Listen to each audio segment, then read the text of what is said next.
del relato.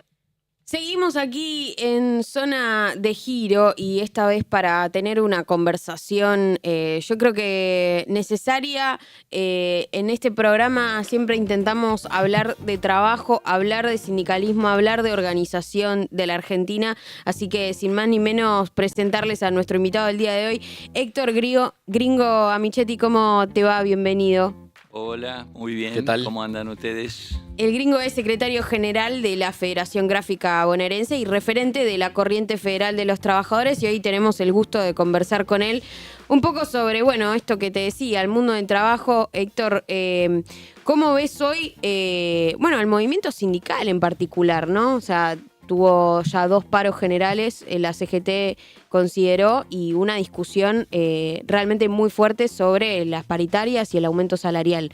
¿Cómo lo ves hoy al movimiento sindical?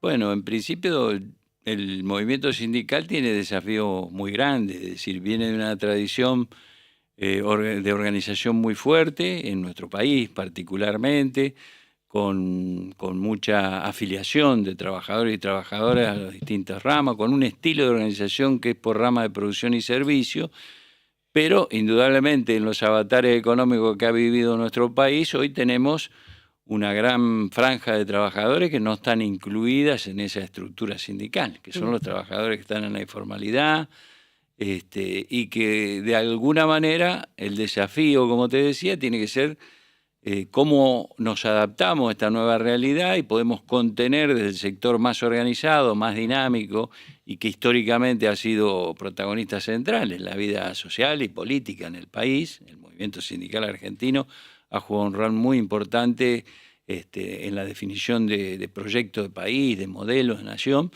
Bueno, ¿de qué manera hoy lo hacemos desde una representatividad que incluya a toda la clase trabajadora y no solamente a las estructuras sindicales tradicionales, ¿no? He escuchado alguna vez hablar de la diferencia entre informales y formales, como que es una división que no conviene al movimiento trabajador. Bueno, precisamente cuando vos ves cuándo crece la informalidad acá, en los años 90 fundamentalmente, es decir, la dictadura genera bases destructivas porque debilita enormemente al Estado, golpea muy fuerte a la industria nacional, pero en los 90 se completa ese ciclo, incluyendo las privatizaciones y lo demás, y una desocupación creciente por la apertura económica.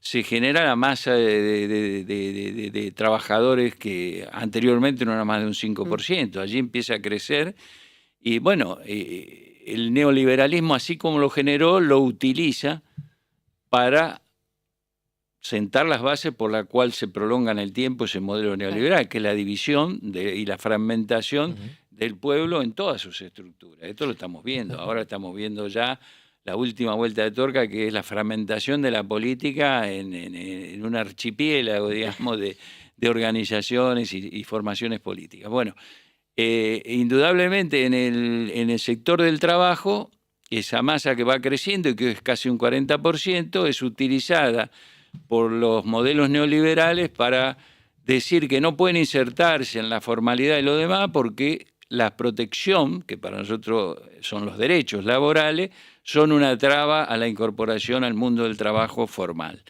Con lo cual, el objetivo central es quitar derecho a los trabajadores que los tienen, flexibilizar, siempre en función de maximizar la ganancia del empresariado y no de fortalecer la dignidad del trabajador. Entonces, es muy importante que el movimiento trabajador argentino vuelva a recuperar lo que ha sido una línea histórica, que es nosotros peleamos, defendemos otro proyecto de país, un proyecto de país totalmente opuesto al que plantea el modelo neoliberal. Y en ese aspecto debemos ser parte de esa defensa de un proyecto distinto, los trabajadores formales, los trabajadores informales, porque de alguna manera seguimos creyendo en que el Estado juega un rol importantísimo, que Argentina puede tener una fuerte industria nacional, porque tiene los recursos y tiene la variedad de ventajas que puede tener cualquier país que puede desarrollar su industria, y porque indudablemente si hay una política soberana, precisamente lo que impulsa todo ese desarrollo económico y social debe ser volcado precisamente al pueblo y no como ocurre ahora, que se fuga, que bueno, estamos hablando en estos días que hay 270.000 millones de dólares o afuera o en los bancos o bajo el colchón. Yo digo, ¿de dónde salió esa plata? De la riqueza nacional. Volcado en el sistema financiero sería un recurso fenomenal. Total. Vos recién mencionaste la década del 90 como la cristalización, si se quiere, ¿no? De esa suerte de división, de fragmentación, ¿no? De la clase trabajadora. ¿Crees que le costó al movimiento sindical entender que tiene que haber, mejor dicho, una representación general que incluya a los informales? Bueno, yo creo que cuesta, sí, realmente. Yo te lo puedo hablar desde una experiencia del propio gremio. Nosotros en los 90 fuimos muy golpeados en la industria gráfica y un mecanismo que utilizamos fue la defensa de fuentes de trabajo a través de lo que se conoció como empresas recuperadas por los trabajadores. Armamos cooperativas, claro. Hoy tenemos más de 20 cooperativas en el gremio gráfico, que es autogestión de los propios trabajadores. Es decir, allí donde el empresario abandonaba o quebraba su empresa, nosotros hacíamos una propuesta de continuidad con todas las dificultades que eso implica, desde el punto de vista judicial y todo lo demás, pero demostramos que se podía hacer desde los sindicatos una cobertura, una protección de lo que dejaba de ser lo tradicional, que era el trabajador en relación de dependencia. Bueno, esto ha habido muy pocos gremios que consideraron que eso era válido, se quedaron con el viejo esquema de que no, pero si cierra una empresa y no hay relación de dependencia, el trabajador no puede estar. Nosotros hasta llegamos a reformar los estatutos del gremio, en el sentido de que hasta hay una secretaría de cooperativismo en el gremio y hablamos de las nuevas relaciones de producción, que hoy no es solamente la forma de trabajador bajo la dependencia, sino que puede ser una cooperativa, puede ser un emprendimiento de trabajadores, pero todo eso debe seguir de alguna manera contenido por una organización que lo apoye, que garantice derechos, no tiene por qué ser relación de dependencia. Bueno, esto en una parte importante del sindicalismo todavía no se entiende. Como al día de hoy, decís. Al día de hoy, como también hay prejuicio con relación a la informalidad laboral, en el sentido de que lo ven como una competencia, en vez de mirarlo como un modelo económico en la vereda de enfrente, se lo ve como una competencia al trabajo formal. Bueno, ese es el gran trasfondo del debate que tenemos hoy, porque vos fíjate que en oposición a este modelo, un sector sindical el año pasado probó la búsqueda de un diálogo con este modelo dentro de las limitaciones que tiene cualquier sindicato en representación sectorial. Claro, la conversación con la UTEP, ¿no? Que está teniendo... La conversación con la UTEP es una parte de la representación que a mí me parece valiosa como un paso positivo de que haya una vinculación y que empiece a haber una coordinación. Pero eso hay que profundizarlo, no tiene que ser solamente por una cuestión táctica, a ver cómo los trabajadores organizados hacemos una medida de fuerza, a ver cómo la coordinamos con la UTEP para darle más volumen. Sí. Tiene que ser contenido incorporado a estructuras del movimiento sindical, como puede ser la CGT, y desde allí volver a la idea histórica del sindicalismo con un programa. Y en el programa hay que incorporar las demandas de los trabajadores que están desprotegidos, la demanda de lo esencial, que son de qué manera le damos la cobertura central a los trabajadores que están en la informalidad, de qué manera se reorganizan. Algunos pueden ser contenidos, como explicaba yo en el caso de gráfico, por los propios gremios, y otras serán de actividades que hoy no están encuadradas en la división que tienen los gremios hoy, de actividades de servicio, actividades, eso existe. Es decir, los cartoneros fueron un ejemplo de eso en su organización, ¿no? ¿Cómo hace el movimiento obrero para discutir un programa de país a la par que tiene que discutir paritarias?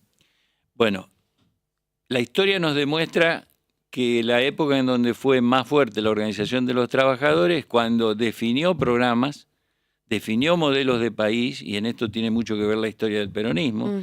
El movimiento sindical fue protagonista de una transformación económica, de una experiencia de desarrollo nacional, que después en la resistencia hizo que su pelea estuviera basada fundamentalmente en la defensa del proyecto de país. Fíjense ustedes, los grandes programas del movimiento obrero son en el 57 el programa de la falda, que viene de la mano de las regionales de la CGT en Córdoba, en el 62 el programa de Huerta Grande, uno lo lee hoy y planteos que están allí son desafíos del presente, es decir, de qué manera controlamos la economía. El programa de de la falda tenía un punto que decía integración latinoamericana, es decir, la clase trabajadora planteando temas que son de fondo. Si no nos integramos a nivel continental es muy difícil sostener un proyecto de nación independiente.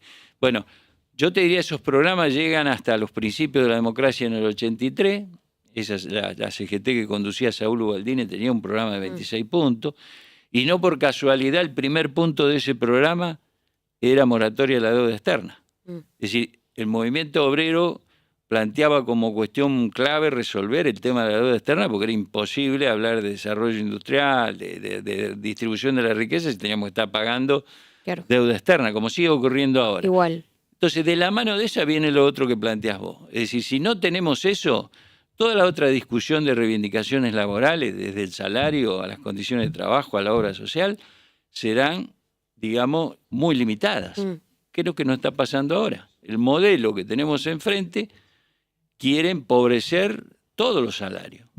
Es decir, no solo el tema de decir, bueno, aquí hay una competencia entre el trabajador informal y el formal, sino que los trabajadores formales no aceptar ni siquiera las paritarias, que eso muy pocas veces, bueno, existió por supuesto en la dictadura, anularla, suprimirla, pero nunca que la parte trabajadora firme con la parte empresaria un convenio, lo presente y el ministerio diga, o el gobierno diga, no, esto no se homologa. ¿Cómo? Son acuerdos de parte. Si aparte, ¿defendemos o no defendemos la libertad y la, ¿no? Bueno, ni los que privados? Hablar de eso, ni que hablar de eso, la libertad de negociación. Inclusive se da algo en este momento muy complejo, porque sectores, cámara empresaria, como yo te puedo decir, en el sector gráfico hemos firmado un convenio ahora de 4,5 mensual en abril, 4,5 más en mayo y 2,5 en junio. Es un acuerdo trimestral del 12% que recupera lo que se perdió en el primer trimestre y hace una proyección de la inflación de estos meses, como para mantener el salario, ni siquiera recomponer, y sin embargo el Ministerio niega la homologación. Y el sector empresario, que en general es pyme, son pymes nacionales, que viven del mercado interno, están en una situación de contradicción, porque saben que gran parte de la caída de la actividad productiva hoy tiene que ver con la poca capacidad de consumo, o si, cómo nos vamos perdiendo capacidad de consumo por los bajos salarios.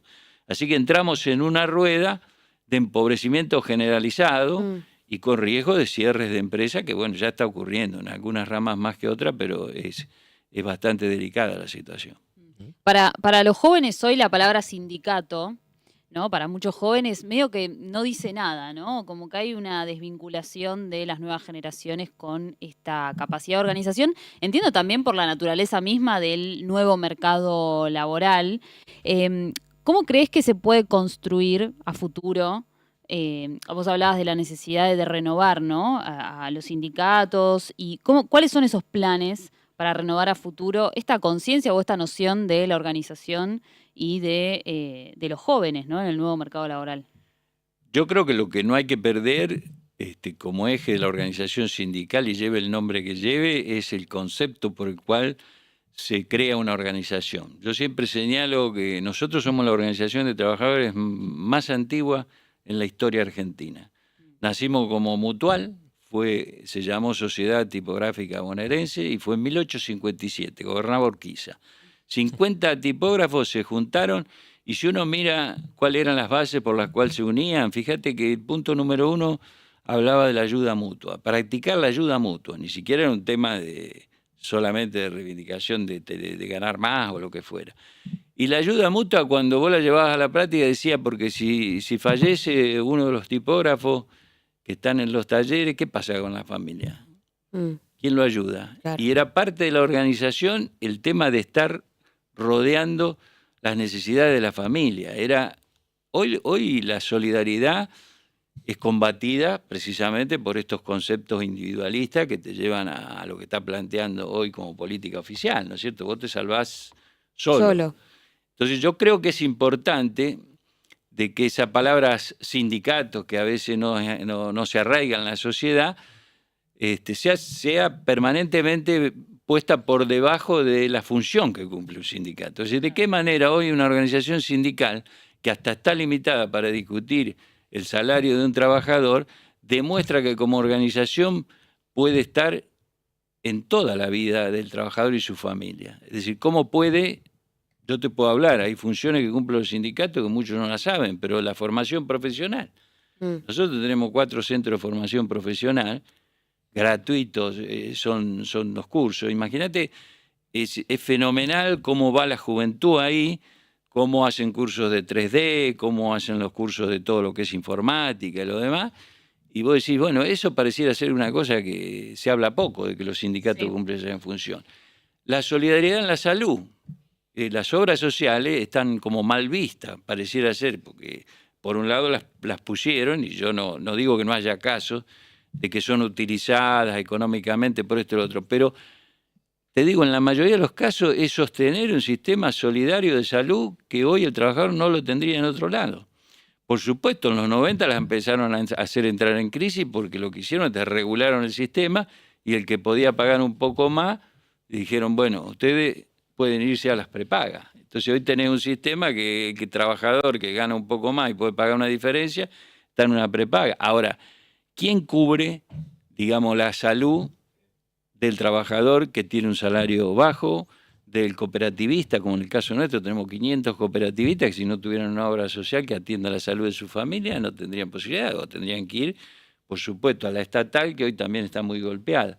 Así que yo creo que ese por supuesto hay una presión muy fuerte en los sectores, sobre todo informales, y en los jóvenes que piensan de que no sirve, no hay una salida en la organización o en lo colectivo. Bueno, nosotros tenemos que hacer el esfuerzo de demostrar claramente, adaptándolos a estos nuevos tiempos y no quedando con el sindicalismo histórico solamente, de poder llegar con estos grandes objetivos que tiene una organización de trabajadores y trabajadoras, ¿no?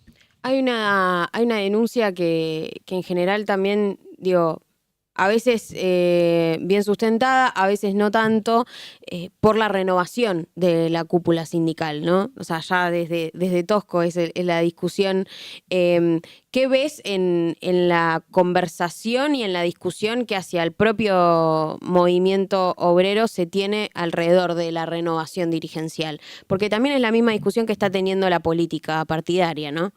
Exacto. Yo creo que ahí sí hay un gran déficit en las organizaciones sindicales, que tiene que ver también, va muy de la mano con los distintos ciclos de crisis. Por ejemplo, yo recuerdo que en los 90 había un alejamiento muy grande de los trabajadores de las organizaciones sindicales. Entonces el concepto de los viejos dirigentes, es decir, la única manera de defender la organización es que nosotros sigamos al frente de la organización. Bueno, en muchos casos eso se desvirtúa de tal manera que hay dirigentes que piensan que el único que lo puede reemplazar es alguien de la familia, ¿no? Vemos muchos reemplazados por los hijos, ¿no?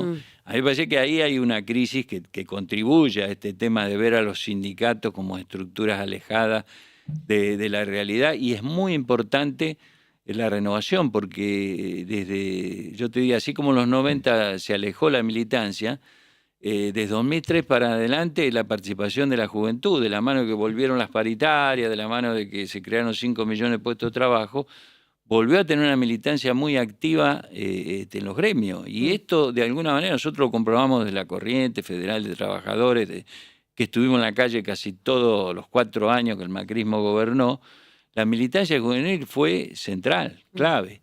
Y hoy mismo en los sindicatos hay mucha militancia juvenil muy formada para reemplazar a los viejos dirigentes, entre los que me incluyo, ¿no? A esta altura. Pero me parece que también hay que hacer reformas estatutarias. A veces, quien no quiere las organizaciones sindicales, el modelo que quiere que no haya más representación, apunta a la ley de asociaciones profesionales y tratando de imponer a las asociaciones de qué manera tiene que ser conducida. Claro. Bueno, ese es el objetivo del enemigo de los trabajadores.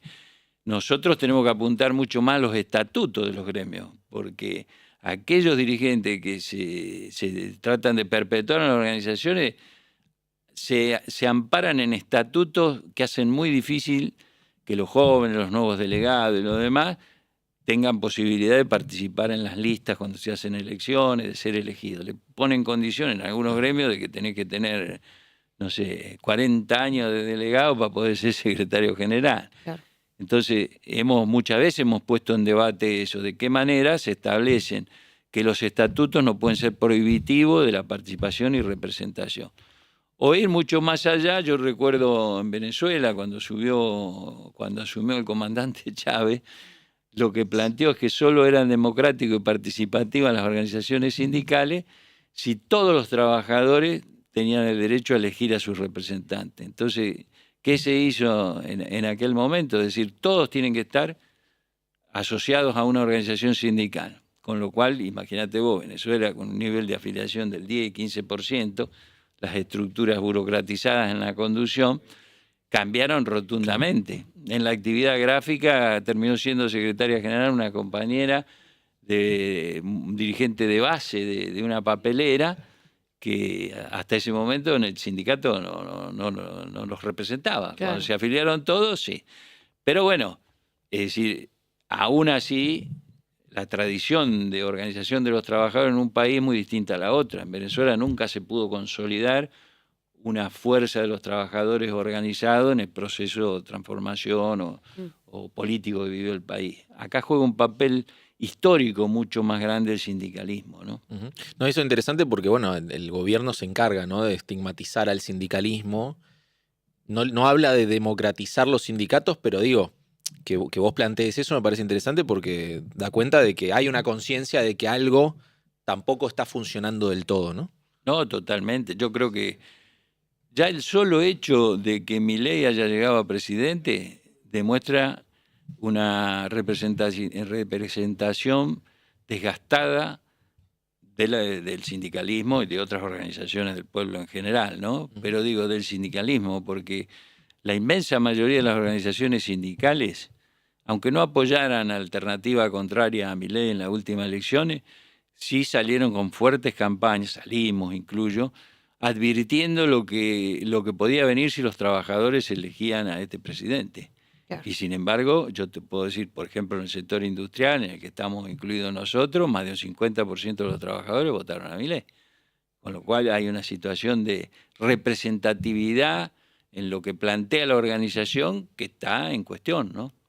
Y me parece que en esta etapa que estamos viviendo, de alguna manera el modelo liberal ha descubierto que desgastando esto de la paritaria que hablábamos recién es una tarea más de desgaste, es decir, como la organización sindical firma un aumento salarial, Sí, que no pero sirve. no me lo pagan en el taller. Entonces es una manera de profundizar un desgaste muy grande de la organización.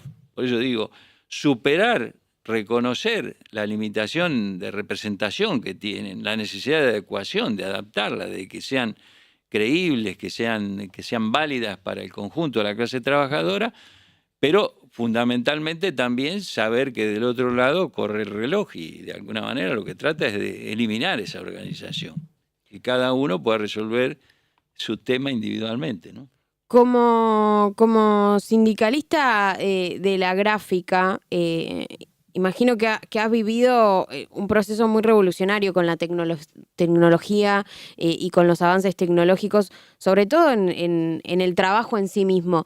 ¿Te parece que hoy el sindicalismo en general está discutiendo los desafíos que introduce la inteligencia artificial, la automatización de tareas? ¿Cómo se encara ese proceso? Yo veo que en general en las organizaciones sindicales hay un gran esfuerzo por ir advirtiendo lo que se viene en la tecnología. Pero hasta ahora no somos parte de la discusión de el impacto que provoca la tecnología. En general vamos sufriendo las consecuencias. Claro. Yo te puedo dar como ejemplo cuando nosotros tenemos un proceso muy acelerado, sobre todo en la parte gráfica ligada a la parte periodística. Claro. Diarios, revistas, por darte un ejemplo. En algún momento logramos, apenas pudimos discutir un convenio colectivo, incorporar esas cláusulas dentro del convenio, que tenemos que ser parte en la discusión, cómo impacta dentro de una empresa, la prioridad que tiene el trabajador que viene del viejo sistema, en el caso nuestro era del sistema del plomo, por ejemplo, los tipógrafos, después los linotipistas, que era todo una composición en plomo. De qué manera ese trabajador que tiene que adaptarse a una nueva tecnología tiene prioridad es decir, la posibilidad de la continuidad con la formación y lo demás. Sin embargo, el proceso fue muy acelerado, desplazó muchas etapas de la producción. En el caso nuestro, desde que se fue desplazando el plomo hasta lo que es hoy la parte de computarizada de todo, bueno, eliminó Sí, varios etapas, sectores claro. de trabajadores. Y como rama entera, es decir, se produjo el tema de debilitamiento total de lo que es la parte periodística.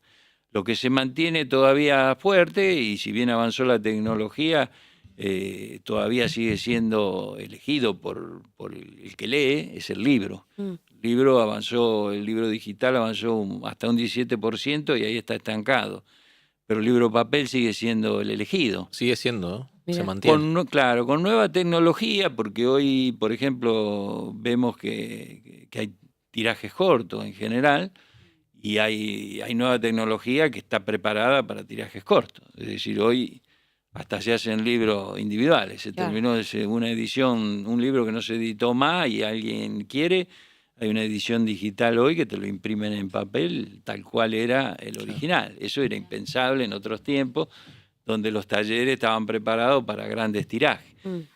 Y después sí, la tecnología avanzó, desplazó, por supuesto, mano de obra, pero por ejemplo en packaging, que es un sector fuerte en nuestro gremio, creció mucho. No es que la tecnología desplazó, sino que al Facilitó. avanzar más la demanda de packaging, desde cómo se vende un producto en un supermercado, de qué manera se diseña una etiqueta o lo demás, bueno, hace que los talleres de hoy de producción de envases sean los más grandes del gremio. Ahora, a mí me parece que también ahí tenemos un tema de qué manera nosotros organizadamente nos preparamos para lo que sabemos que va a venir. Si bien es incierto los efectos finales que pueda tener, es muy importante que la clase trabajadora sea partícipe Esa de cuando discusión. se incorpora esa tecnología, es decir, de qué manera, porque del otro lado está vista nada más que, del lado del capital está vista nada más de que cómo maximiza la ganancia del que incorpora esa tecnología. Sí, es cómo hacer para que del lado de los trabajadores no sea simplemente una amenaza. Y pongamos el equilibrio justo, sabiendo qué consecuencias tiene, inevitablemente, pero de alguna manera prepararnos para lo que viene. En estas formaciones que te digo que se hacen en los centros de formación de muchos sindicatos, es un poco también adelantarse a eso. Claro. Es decir, ir preparando a los compañeros para lo que se viene. Te quiero preguntar por los paros y los métodos de lucha en general. El último paro, digo, no sé, para alguien que salía a la calle quizás decía, bueno, fue efectivo, no fue efectivo, se empieza a cuestionar si como método de lucha los agremiados adhieren o no adhieren al paro. ¿Cómo ves hoy los métodos de lucha del sindicalismo en general? Nosotros insistimos mucho, primero vuelvo a lo que decía anteriormente, a que es absolutamente necesario que el movimiento sindical tenga un programa, tenga los objetivos que persigue como proyecto de nación. En ese marco, un plan de acción. Como en el caso actual, cuando tenemos un programa totalmente opuesto al que nosotros defendemos, tenemos que tener un plan de acción. Que en general es muy difícil en estos tiempos que ese plan de acción contemple el diálogo, porque del otro lado no hay diálogo posible. Pero el plan de acción no se limita solamente a medidas de acción directa, porque hay medidas de acción directa que pueden, hasta te diría, pueden servir nada más que para descomprimir la posición de los dirigentes. Y no son lo suficientemente efectivas. Por supuesto que un paro puede impactar más en un sector u otro según en la actividad sea estratégica. Es decir, bueno, sí, hay actividad estratégica que si se logra parar todo eso, es un duro golpe para el gobierno que defiende un modelo opuesto. Pero en general, es decir, si nosotros pensamos el plan de acción basado exclusivamente en paros y en movilizaciones callejeras, eso tiene un límite y en algún momento hasta lleva a un desgaste. Digo, es claramente así. Esas medidas de acción directa tienen que ser parte de la defensa de un programa por un lado y otros métodos.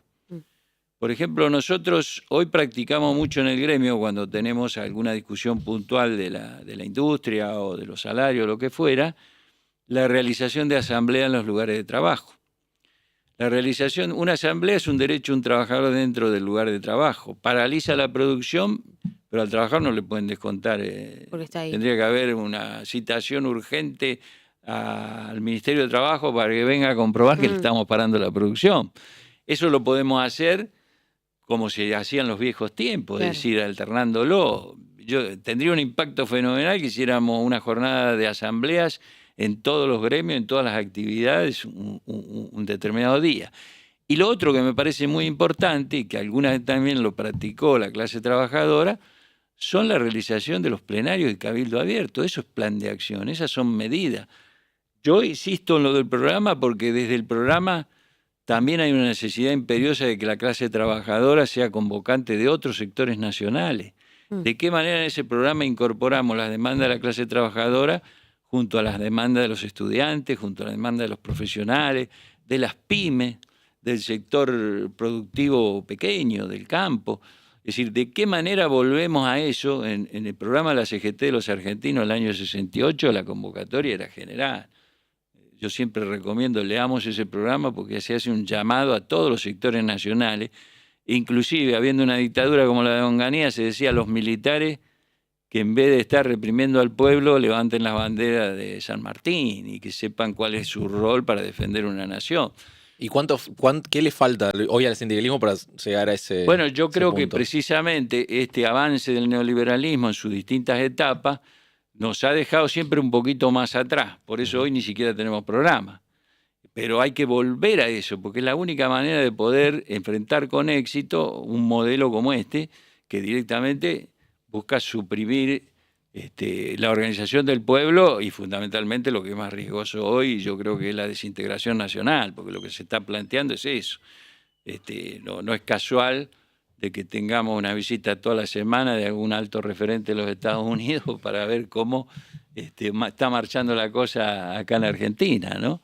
Pero bueno, si no superamos eso y nos quedamos con la visión nada más que... Y ojo, esto lo traslado a la política. Yo creo que la política hoy está mirando más el término de confrontación en términos electorales que en términos de reconstrucción de un proyecto que sea el que precisamente cuando podamos llegar nuevamente al gobierno no implique lo que nos pasó anteriormente, ya en ocasiones anteriores, el límite que nos impone un poder, porque creo que en el fondo está la discusión de la democracia que queremos y que debemos practicar, ¿no? Héctor, muchísimas gracias por esta charla. Gracias. No, gracias a ustedes, ha sido un gusto. Un placer. Nosotros